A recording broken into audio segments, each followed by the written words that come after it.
Good morning, good afternoon, good evening. You are there. Welcome to Jogos Entertainment. Here, give you silly hot of what is trending in Nigeria and Africa and the world at large. If you are new on this, please do it to hit the subscribe button, the bell, and also the like so as to stay afloat with the times. Kamaru Usman knocks out George Vidal in second round to retain his UFC welterweight title. Nigerian-born martial arts champion Kamaru Usman, 33, has become the first fighter in MMA history to knock Masvidal, 36, out with a brutal right hand at UFC 261. The Nigerian Nightmare, that is his nickname, actually dropped his American opponent at 1 minute 2 seconds of the second round of their fight Jacksonville, Florida, to retain UFC welterweight title. It was the first time Masvidal has been finished by KO/TKO since 2008. After the fight, Usman said, you all said you wanted violence. You are welcome. First and foremost, no disrespect. Thanks to George. You elevated me, and it's been a while since I have been nervous for the fight, but I had to go to the workshop and bring all my tools for this fight. I'm still getting better all the time, and this fight proves it. Coach kept yelling at me to stay with the fundamentals, and that's it. I know I am the pound for pound best fighter on the planet right now with these fundamentals. Masvidal added in defeat, I have never been knocked out in 50 pro fight, and Usman brought something he didn't show in the first fight. That's what happens when you get overconfident, and he won this fair and square. Usman's 14-fight win streak is now the second longest in UFC history, behind only Anderson Silva's 16-fight win streak between 2006 and 2012. So you, Usman, you've been doing very well. I mean, you've been putting Nigeria on the world map, and we are very proud of you. We have so many good boxers in this country.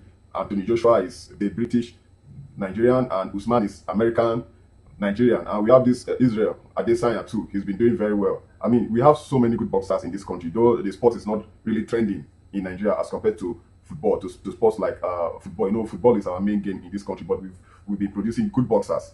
He has 18 wins in a row, 14 of them in the UFC, unbeaten in 8 years, 4 welterweight title defenses. Usman is really a giant. He's been doing very well. I mean, he's been doing very well in this game. And as I said earlier, his nickname is the Nigerian Nightmare. Everybody is like scared of him.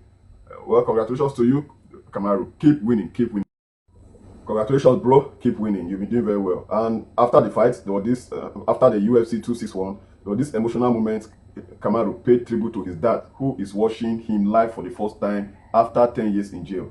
Nigerian's mixed martial artist Kamaru Usman paid tribute to his father, Mohammed Usman, after knocking out Josh Masvidal to retain his welterweight belt at UFC 261 on Saturday, April 24th, 2021. The fight at the Star Veterans Memorial Arena in Jacksonville, Florida was the first time Mohammed Usman, who has been in jail since 2010, watched his son fight live. Mohammed was arrested in 2009 on the charge of multiple false claims submitted by his ambulance company. 11 months after his arrest in May 2010, he was convicted of 14 federal charges and sentenced to 180 months prison time and restitution of 1.3 million US dollars. Wow. He was released on February 2020 from a Texas prison where he served 10 of the 15 years he was sentenced to. Congratulations to you. I mean, this guy has been doing very well, and he paid this tribute to his father. He welcomed his father and his daughter. He has one daughter, and he embraced them after the fight. Like, it was really an emotional moment for those that watch the fight. I hope you enjoyed the fight. Our brothers have been doing very well in this. Well, we've heard a lot about our good brothers, our brothers that are boxers, that have been doing very well, that have been placing Nigeria on the world map and be polishing Nigeria on the world map. Yeah, let me phrase it that way. Senator Shehu Sani dropped a tweet recently.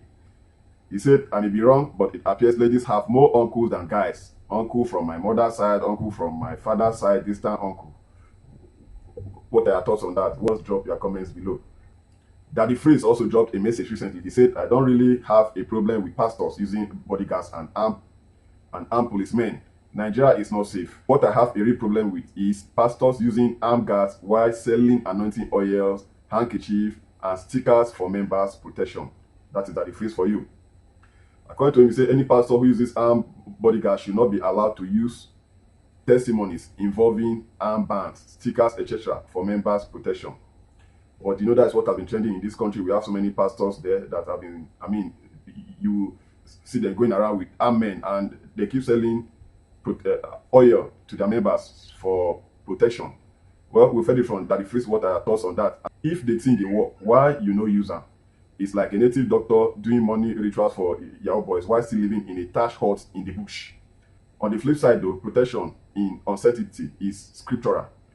When Herod wanted to kill God's son, even God himself told the chief's parents to flee with the child to Egypt. Well, we've heard it from Daddy Freeze, from the decks of Daddy Freeze. What are your thoughts on that? Please drop a comment below. You know, there's Burna Boy tops Wizkid and Davido in YouTube earnings. Wow, congratulations to you, Burna Boy. The Port Harcourt song raised in an excess of 800 million naira from his YouTube views over the past year, according to Social Blades, who gave Burna Boy an A rating. For the wonderful rise in his views under the year in review.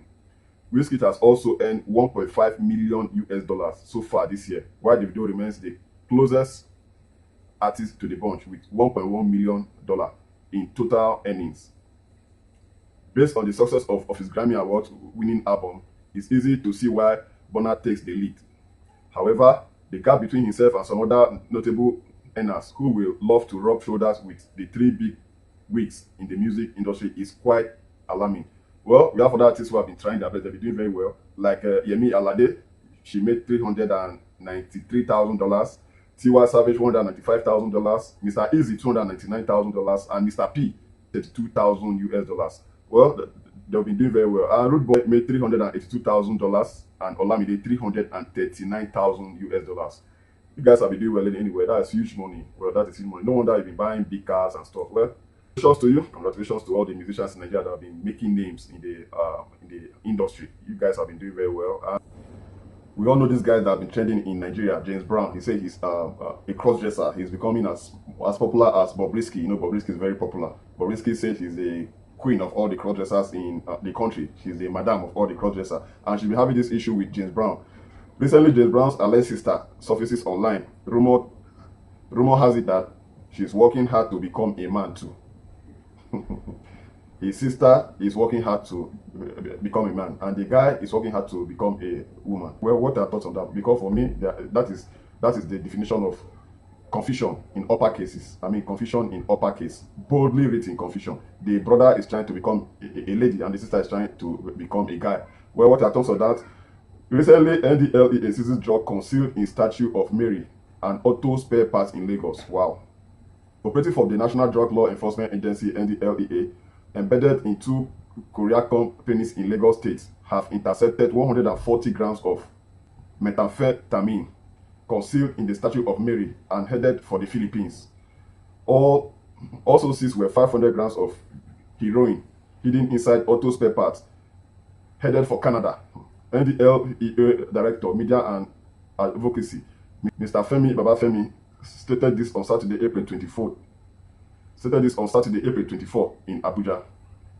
He stated also that a package of 3.1 kilogram of Indian hemp concealed inside spices and another package of 1 kilogram of Indian hemp concealed inside local herbs were seized. The two packages were to be delivered to the United Arab Emirates. Nigerians are hustling. The country had, you won't blame anybody. You won't just blame anybody for what is going. Everybody needs to put food on the table, and people are ready to do anything just to put food on their table, because, I mean, people have been complaining about this country that things are not going well as they planned it. Most people went to school and they are jobless. Congratulations to Cubana Chief Priest. He has received a doctorate degree in Ghana. He's now Dr. Pascal Okechukwu. He's a doctor of science in event and luxury hospitality management. According to him, he said, "I know my mom is up there smiling. I have done so much in my little age." Congratulations to me. That is the celebrity barman, popularly known as Cubana Chief Priest in Nigeria. Congratulations to you. I mean, with all the money you have, with all the hustling, with all the things you've been doing, you have so many followers on Instagram, and you have so many fans out there, and you've gone as far as, I mean, getting a PhD, a doctorate degree in what you love, in events and luxury hospitality management. Congratulations to you. Congratulations to you, man. You've been doing very well. I mean, that is like a huge loss for his fans out there to learn from him. Well, you've seen him. Thank you very much for watching the entertainment. We hope you are entertained. Don't forget to hit the subscribe button, the bell, and also the like, so as to stay afloat with the times. Take care of yourself and have a lovely day.